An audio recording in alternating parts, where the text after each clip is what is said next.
আপনার কাছে কি মনে হয় আমি এত পরিশ্রম করি তবুও টাকা থাকে না কেন? মাসের শেষে এসে পকেট ফাঁকা, স্বপ্নগুলো শুধু স্বপ্নই থেকে যায়। আজকের ভিডিওটা শেষ পর্যন্ত দেখুন, কারণ এই 5টা মারাত্মক ভুল আপনি যদি এখনও করে থাকেন তাহলে আপনার টাকা কখনোই বাড়বে না। ভুল নম্বর 1, ইনকাম বাড়ানোর চিন্তা কিন্তু খরচ কমানোর নয়।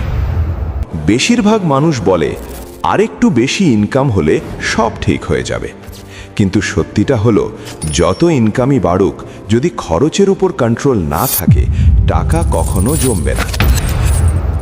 ইনকাম বাড়ানোর আগে খরচের লাগাম ধরতে শিখুন।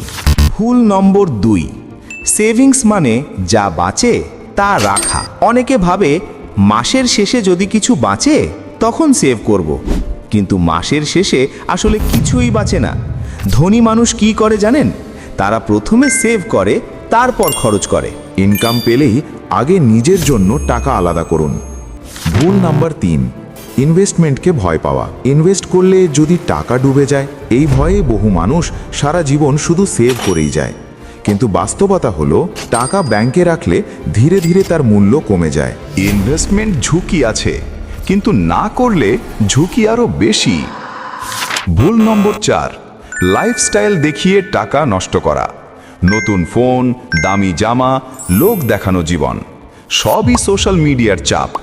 আপনি যেটা দেখেন সেটা কারো হাইলাইট, কিন্তু আপনি খরচ করেন আপনার রিয়েল মানি। লোককে ইমপ্রেস করার জন্য খরচ নয়, নিজের ভবিষ্যৎ সুরক্ষার জন্য টাকা রাখুন। ভুল নম্বর 5, ফাইন্যান্সিয়াল জ্ঞানকে অবহেলা করা। স্কুল কলেজে শেখায় না টাকা কিভাবে বাড়াতে হয়, কিভাবে ইনভেস্ট করতে হয়, কিভাবে ধনী হওয়া যায়। এই জ্ঞান নিজেকেই শিখতে হয়। যে মানুষ টাকা বোঝে না, টাকা তার কাছে কখনোই থাকে না।